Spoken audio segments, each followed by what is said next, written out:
Hey guys, welcome to another episode of Amber Unfiltered. So since the arcane videos that I've been doing about different couples or different love stories have been kind of popular, I decided to keep expanding on those. Today we're going to talk about Mel and Jayce. But before I do that, don't forget to like, comment, and subscribe. Also, if you want to cash at me at AmberUnfilteredShow, that'd be greatly appreciated. So they are a very interesting couple because they did not start out in love. They did not start on the right foot.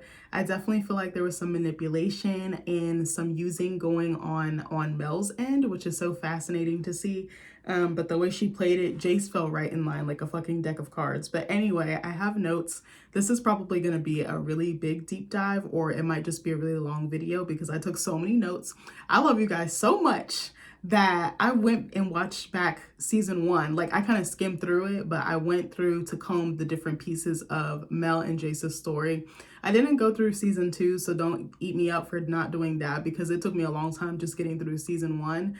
I really wanted to have my husband on here because he gave such good points because he was in there watching it with me and giving me such great critiques. So I'll try to give him credit in this video where I remember to, and where I put notes that he saw something from a different aspect, because I think I looked at it from a point of like love or like connection, but he was looking at, I'm trying to think of how he looked at it. I don't know how he looked at it, but he's very logical and practical and he has really good rationale. So I was like, oh my gosh, I never saw it that way. Like, we just see things so differently, but then so similar at the same time. It's so weird. So anyway, I have my tablet here with some notes. Forgive me if this is super long. I'm really excited to shoot this for you guys today. So anyway, the first thing that I want to start off with is shout out to the creators or the writers of the show for giving us very nuanced or unique love stories, because I said no one love story is the same. They all start off differently. They all end differently.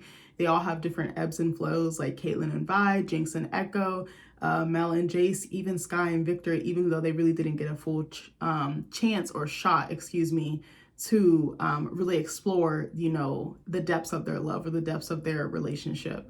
So I said what's interesting about Mel and Jayce is that it's a very transactional relationship that develops into something more concrete or romantic later. Sorry, I'm talking so fast because I'm so excited. Let me slow down. I tend to go, when I'm very amped up about something. So I said their major interaction, or the first time that we really see them like connect, or like there's something there to where she feels like, oh, I can use him to my advantage, is when she catches Jayce and Victor breaking into Professor Heimerdinger's office. And I was like, oh, I never thought about this. I feel like the chips were like positioned, for them to fall accordingly, if that makes sense, at this scene. There is some stuff that doesn't necessarily have to do with them, but it kind of builds on their story. So if it gets a little bit convoluted, I apologize in advance. But so she catches them in the dark. They're like in the night breaking into Heimerdinger's office because all of Jayce's equipment has been confiscated. All of Victor's findings and research has been confiscated as well with Hex Tech. So Jayce pleads with Mel. He's like, we can prove that it works. And she's like, well, you couldn't do it earlier today, so how is tonight any different? And I was like, well, she's speaking facts. So Victor tells her, we figured out a way to stabilize it. And then Mel kind of low-key, I feel like, cut Victor down or tried to like put him in his place. And she's like, well, you are the professor's assistant, right? And Jayce is like, no, he's my new partner. And I was like, oh, I love that for him, asserting his dominance. So Mel is like, even if you manage to prove your theory, the council could, destroy it. They would destroy it. Like, you're not going to go anywhere with this. So Victor is like, Heimerdinger will recognize the potential. And what more does the professor love than that? He loves investing in pupils. He loves seeing brilliance in a young age and investing in that. Like, it's kind of amazing, honestly, because I don't really feel like I see that anymore. I know it exists, but it's kind of like a rare occurrence, I feel like. So Mel is like, he already does, and it scares him, but not just him, the rest of the council members as well. So Jayce is like, so what about you? And I was like, oh, he just opened a can of worms that he can't unopen. So her response is, I recognize that any worthwhile venture involves risk. And I was like, what a clever line for her to say. And it's meaningful, it rings true. Sometimes you have to take a calculated leap of faith, and you have no idea how it's going to play out, but you hope that it works in your favor. So I said that a guard is walking by just doing his nightly walkthrough or his nightly rounds, and Jayce quickly convinces her that the technology will basically create a better Piltover, one where there's progress, equality, and innovation, which is things she's striving for, but I think she tends to go about them in a very I don't want to say corrupt way because that sounds wrong. She goes about them in such a unique way, but they do yield results. I can't fault her for that or discredit her for that. So he begs for one more chance and she's like, "Okay, I'll give you till tonight and you can prove your point. And if not, like this mission is dead." So I said not only was this co-signing her co-signing their research, but it also shows, to her advantage or from her viewpoint, how having Jayce in her corner could benefit her. And that's when a light bulb goes off that like, oh yeah, I can go ahead and use him. So then Jayce and Victor do one last test run of Hextech in Heimerdinger's office, and it blows Heimerdinger's mind because they have the door barricaded and he breaks in and he sees it. And he's also there with 2 guards. And then conveniently, Mel comes in behind Heimerdinger, who is like, he's not thrilled about the idea of Hextech, but he's enamored by it for sure. So then Mel, he's like kind of putting his foot down, like, I don't think this is like viable. Like, I don't think we should pursue this. And Mel is like, that's for the council to decide. She's always positioned so perfectly. Like, she's like the queen moving on a chessboard. I don't know. So then I basically said that Mel uses Jayce as a pawn on her political chessboard because that's basically what she's doing. So on Progress Day, Jayce asks Mel to step away from a fundraiser that's being thrown so that they can chat. And he's like, Heimerdinger isn't completely on board with Hextech.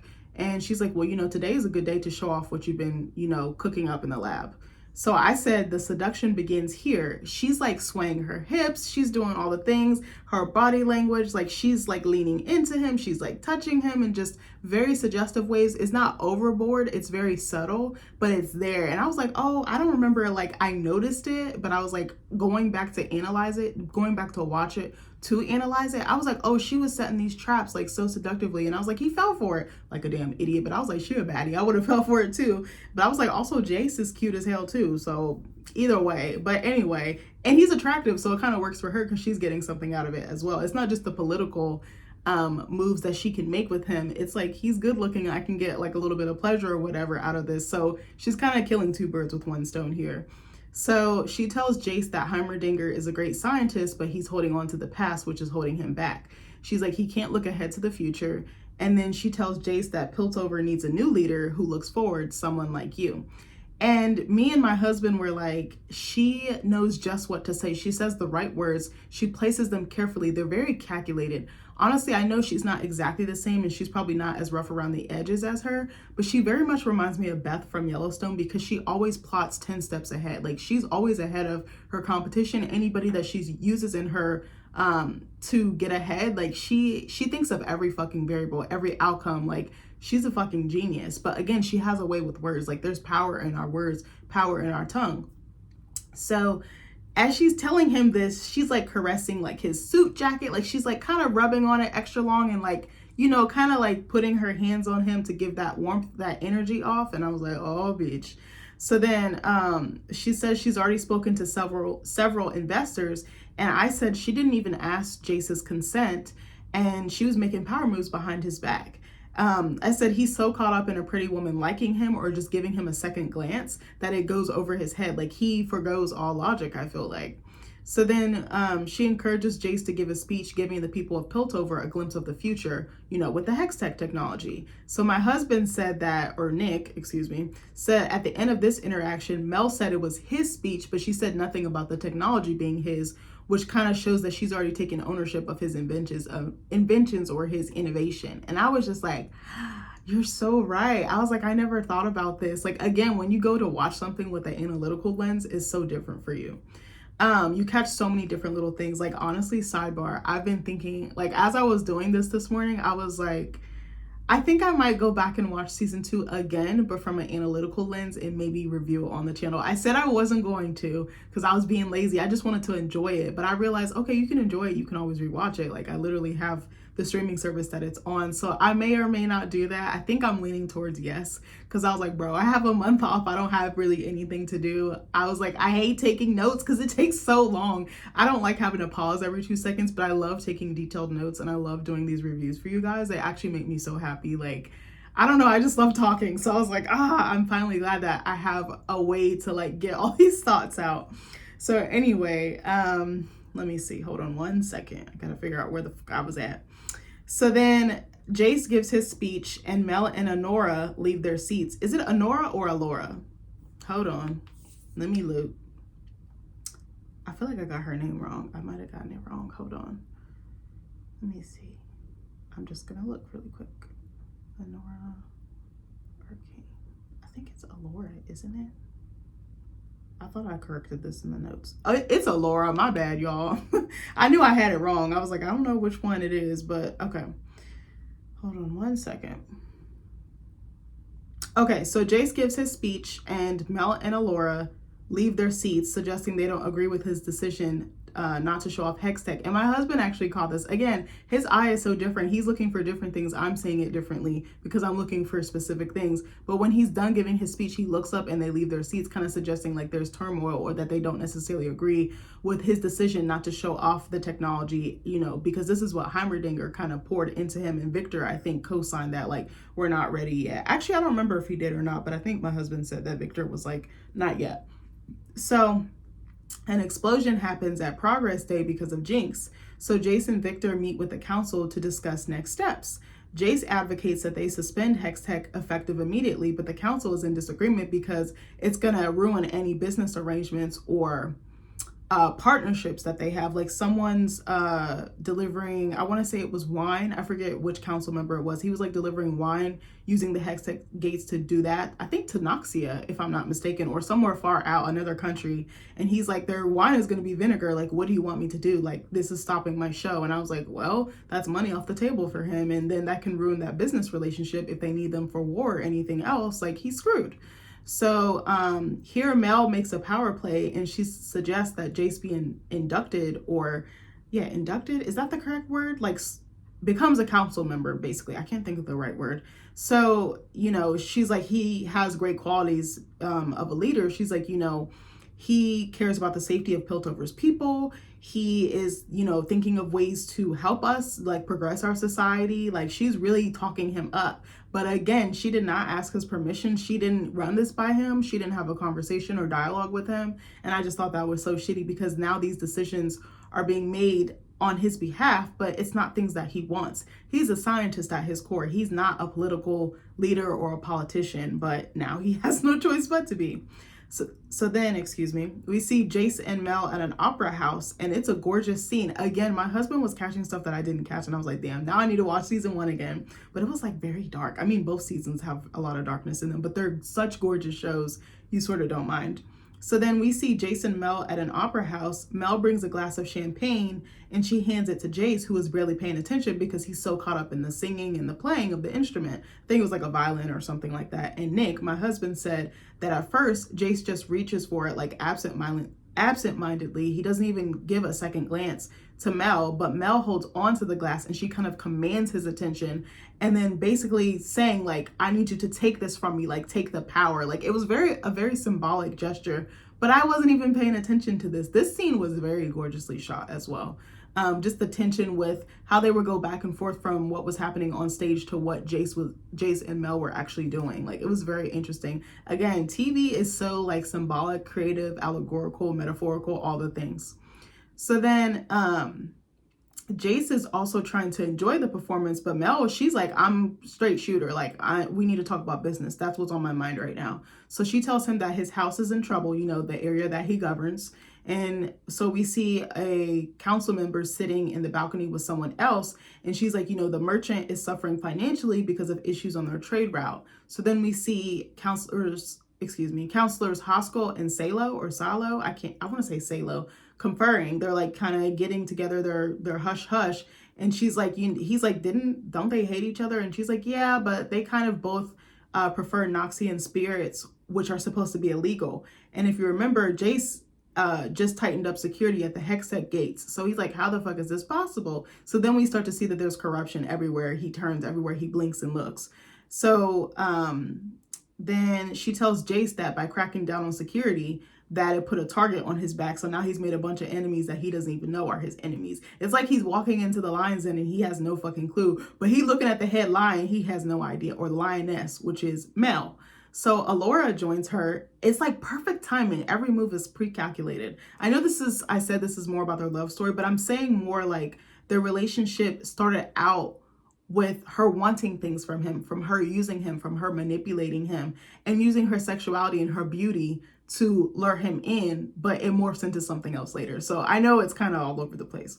So Alora joins her and refills her cup as Mel says, you know, people want your power. They would do anything to take it away from you, to seize it from you, like whether that's your death, whether that's, you know, harming you or your family or anybody else you care about. She says, you know, you just made yourself everyone's common enemy. And he had no fucking clue. I feel like Jayce is so gullible. He has no fucking idea what he's just done. So Jayce tells her, you know, I can't compromise the safety of the hex gates for collateral. And Mel's like, you know, no one's asking you to. Just do some favors for these guys so you can have them in your back pocket when you need them. Again, 10 steps ahead. So he tells her that he never wanted anything to do with politics and that she forced this on him, which is true. She tells him he's a symbol of the future now, whether he likes it or not. That's because you put that on him. You forced that on him. He didn't want this shit. So she says, you know, this will give you the potential to shape your destiny, which I said is a bold-faced lie because she's already shaped it for him. Kind of like her mom did with her. Like, I was like, oh, is history repeating itself again? So then she has Counselor Amara come in, who I believe was the merchant having issues with her trade route, or she had a constituent who had issues with her trade route. Amara says she was shocked to find enforcers banging on her door at the butt crack of dawn. And Mel is like, you know, Jayce just had to make a show of safety. It won't happen again. And she's like, you know, he's here to settle any deals with the council one-on-one, which basically means he has to make backdoor deals, again, to seal that partnership and have them in his back pocket, and he can use them when he needs to later. Again, always just using people. I was like, bruh, she don't know how to turn that off. It's ingrained in her. So I said in my comments, I said, she set this man up again, but I typed again in all caps. I'm fucking weak. So Mel says Counselor Talis, aka Jayce, is willing to reinstate former trade privileges to those who share his vision. So as she's saying this, a storm is shown on stage as the guy is like singing and playing the instrument. And I said, well, actually my husband said, you know, this suggests Jayce's inner turmoil or conflict because he doesn't want to turn, he doesn't want to be corrupt, but he kind of has no choice. She's forced his hand again. So Counselor Amara offers a rebuttal saying she may have a better offer elsewhere, and Jayce folds and he decides to play the part that Mel has assigned to him, even though it compromises his belief system and everything that he stands for. And I was just like, bitch. So she is so cunning. Like, she's so clever. Like, it just sneaks up on him. Like, he's like a puppet and she's the puppet master. Like, she's sewn those strings in his back and he has no fucking clue. So then he says he's looking for new partners in Hex Tech, and he lays it on thick saying Counselor Amara would be the first in line to any of their advancements, basically offering exclusivity in exchange for personal favors. So Counselor Amara agrees and they make a deal. They shake hands, kiss babies, all the things. So Alora comes up behind Mel and says he's been quite the investment, to which Mel replies, indeed, better than expected. So then Jayce starts making deals with each of the counselors that are in like the different balconies and the different seats or more private seating. And he gets the cosigns of everyone that he needs. I was like, oh my gosh, she played that perfectly. 1 second. I just want to drink of water. Bitch, we don't have no more clean glasses, so I'm drinking out my bougie glasses today. Sorry. Damn. The flavor be so crisp when you first open these. I got my Polar today. It's pink apple and lemon. I don't know if you can see it, but these joints, it's like such a crisp flavor. Like I said, it was like a spring or summer drink, but bitch, you can drink it year round because it's so refreshing. So anyway, Mel later joins Jayce on the balcony and they're looking at the stars or the Hex Tech gates. They're like looking up at the sky, and then you see the Hex Tech gates look kind of like next to it. So she tells him he did well today, and he says, you know, I had a good teacher, and there's kind of like this flirty banter going back and forth. And she's like, you know, it's a matter of time before those old fools on the council accept your research. She's basically trying to convert them to be in his favor, but also so that they can use the technology to advance their society, but also make them powerful, the most powerful society, and make them a formidable like enemy or rival. So I said she's more like her mom than we think, because everything is premeditated. Everything is in her best interest. She doesn't care. I think she cares about the people of Piltover, but not as much, as she's saying. So Jayce says his father put hammers into the hands of the people who built this city. And he says, imagine what we can do when we put magic into those same hands, which I thought was a very fascinating question that he posed to her. So Mel says the world will never be the same. So then she says that the Medardas, you know, her family, are usually in the position to take. Rarely are they in the position to give back. But I'm like still on the fence, because I'm like, you're taking right now. You're just acting like you're not. You're acting like you're doing it for the greater good of society or mankind, but you're doing it for your best interest. Like, it's so annoying. I thought she wasn't like her mom, but I think she goes about it differently than her mom, but they're still the same person. They're more alike than, again, I initially thought. So then she brushes her hand against his and gives him the eye. You know, the eye, like, hey, I want you. Like, hey, let's go see what we can do behind closed doors. Like, she was giving him that eye, like the fuck me eyes. So then here I said it insinuates that she wants more than a business relationship, which again, I kind of felt like she was using him like sexually because he's a handsome guy. She probably knows, you know, he can probably put it down. Like, I'm like, oh my God, but they both wanted this. At this point, I think in the relationship, they both wanted the physical aspect or the intimate aspect. So then she reaches up to kiss Jayce and he obliges. Then Jayce and her make love. And I said, what's interesting is, again, the double shots, the dual shots that they do. So at the same time as they're like making love, we see Victor tampering in the lab with the Hextech device. And my husband said that these reactions are both magical, lovemaking, and science. And I was like, oh, that is so true. Like the cosmos going to a new territory, going into I said this was a gorgeous scene and showed them going to the cosmos as they made love, just as the Hextech device entered a new stratosphere. And I was like, this is incredible. Like, again, shout out to the creators, shout out to the writers, shout out to the animators, the actors, everybody. This was such a group effort and it paid off beautifully. Like, this sequence was gorgeous. If I wasn't so lazy, I would edit this video, but I have some other stuff I'm editing and I have in the chamber for you guys that is taking up my focus. So I'm just going to record this. I was like stressed because I was like, oh, now I can edit everything. But I was like, if I edit everything, I will pull my hair out and I'll be a bald ass bitch. And I don't want to be like this. So anyway, so then Mel wakes up the next morning from their lovemaking session to an empty bed. And then Jayce is with Victor in a like hospital room or something. And Victor is going through it. He's like falling in and out of consciousness. He looks sickly. He looks gray. He looks worse than he did before. Like he's on his last leg and he's basically like, you know, what are the doctors saying? Like, how much time do I have to live? And I was like, low key, I thought Victor was much older than Jayce. And my husband was like, no, they're like brothers. Cause I said, I see him more as like a father figure or an uncle because he's so much older. And Nick was like, no, it's just the cancer and his sickness that makes him look older. So I was like, oh, okay. But it was very nice to see that Jayce had an equal, you know, intellectually and academically and even scientifically. So then in the next episode, Jayce goes to find Mel and apologizes for disappearing. And she's like, you know, duty calls. And you can tell she's very pissed off with him. And she's also painting like a background of her home and like the ships in Noxia and everything like that, which I thought was very, maybe she was like missing home, but she knew she couldn't go back until she achieved her mission, which he was going to help her do. Ooh, I just thought about that. So he tells her that Victor's dying and she kind of softens up. She kind of has a little bit of a change of heart. And he's like, you know, I believe it came from the gases and the fissures where Victor grew up. And he's like, you know, if Hextech existed already, we could prevent this from happening to other people. And existed meaning like it was out for public consumption and everyone had equal access to it, was what I think he meant.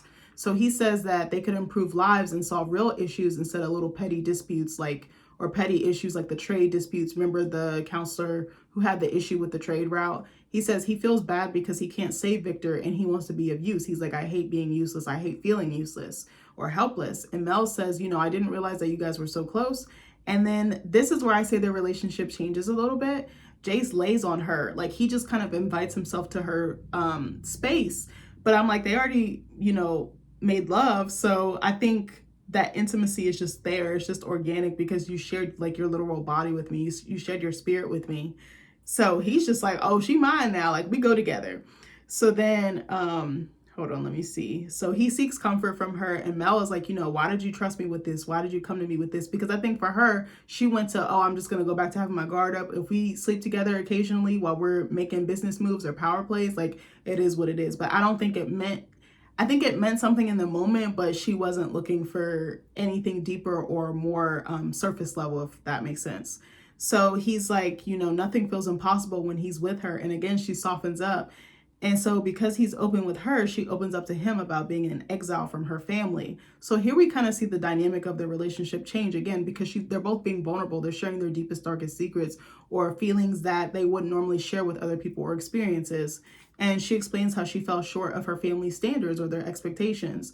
And Jayce is like, you know, I don't believe that for a second because you're the Mel Medarda. Like you're up here. Like you have it all. And she tells him, go be with Victor because sometimes we can't change fate, but at the very least, we don't have to face it alone. And I thought that was really beautiful. That's pretty much the end of my notes. But I think it's interesting because, again, they didn't start off on the right foot like some of the other couples. And a lot of the other couples had issues and things like that, but they were able to work through them together, like Vi and Caitlyn, Jinx and Echo, and like that parallel dimension. I think Mel has always been like a killer shark, like a killer, like she just has to go for the jugular. She has to do anything by any means necessary to get what she needs. And her country is riding on the line. Her namesake is riding on the line. Her family's legacy is riding on the line. So it's like, she kind of has no choice. This is actually something my husband explained. He was like, she can't really fall for him the way that she wants to with no strings attached. And I was like, oh yeah, this is true, because she's devoted to the cause more than she is him, even though she loves him. And something that kind of bothered me was that the love story kind of tapered off in season 2. I know that their journeys were completely different and they went on them alone, and it probably didn't help that she got like kidnapped by that witch or whatever. And then Jayce kind of got consumed by trying to save Victor and trying to turn back the hands of time, but also not allow the technology to become rooted in evil or used for evil. So I think that was what drew them apart. I don't remember if she knows that he's gone or not, because I think he is gone now following season 2, but I don't know. I wonder how that is. I said she turns off her feelings like a light switch, like off and on, hot and cold, hot and cold. Like it's like certain times she'll let her guard down. I think it's more behind closed doors.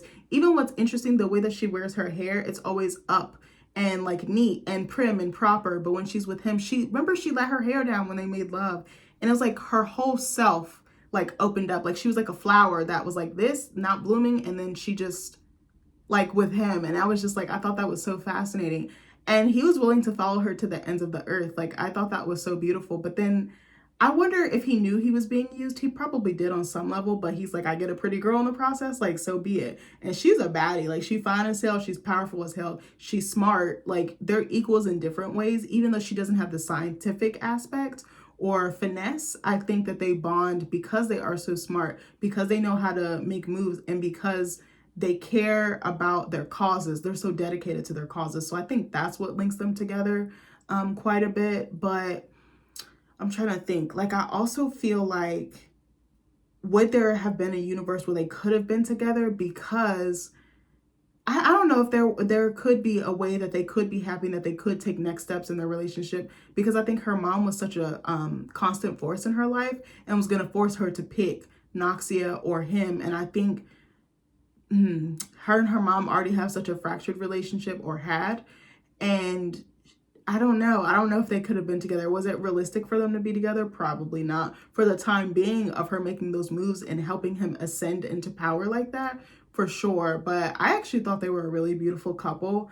But in reality, it probably wouldn't have worked out. Like, it would have been nice to see if they could have just been themselves outside of like the science, outside of the leadership. Like, what would they have done? What type of household would they have had? Would they have kids? Would they have gotten married? Like, I would have loved to see their story fleshed out a little bit more. I'm kind of sad that their story kind of just dropped to the wayside, but I understand there were so many other plot points that were kind of intervening in between them. But I don't know. I think Mel's design is utterly gorgeous. I love her design. I love her deep mocha skin. I love the gold flecks under her eyes that kind of look like freckles or like constellations. I love her hair. I love that she's got a little bit of thick hip and she's got a little swinging action going on there. Like, and I love how she's voiced as well. I love how she's proud of her heritage, but she also is trying to redeem herself. I think Jayce is kind of the same way. Like, he was trying to redeem himself from getting kicked out of the school. Yeah, so they do have a lot more in common now that I think about it. He tried to redeem himself with like advancing and finishing the Hex Tech research and using it to help people excel or advance. So I don't know. I guess they go about things very differently. Oh my God, that reminds me of me and my husband. And they also kind of remind me of each other because me and my husband are also a mixed couple as well. He's Italian and I'm Black. So it's like, I kind of feel that similarity or like that oneness with them. And we both think differently, but our values are pretty much in alignment. So I don't know. I loved seeing them on screen. I wish we kind of got a bit more of them in season 2. I'm still fucking mad that Jinx and Echo didn't get more time. I was like, oh, can he just stay in this parallel dimension? Because I was like, this is all he wanted. He has everything he wanted in one world right at his fingertips. But I understand he had to sacrifice for the greater good. But I don't know. Let me know in the comments what you thought of Mel and Jayce's story, even though it didn't start off conventionally. Do you feel like you could trust someone that's manipulated you so much in the beginning and used you for their own selfish gain or their own gain for like power or politics? I don't know if I could, because I would always think, okay, are you doing this because you genuinely want to, or is there a hidden agenda or ulterior motive? I think Jayce was just so trusting. I also miss how he was almost like naive and just so consumed with wanting to do the right thing and just had like a good cause in mind, and then it just went so left. Like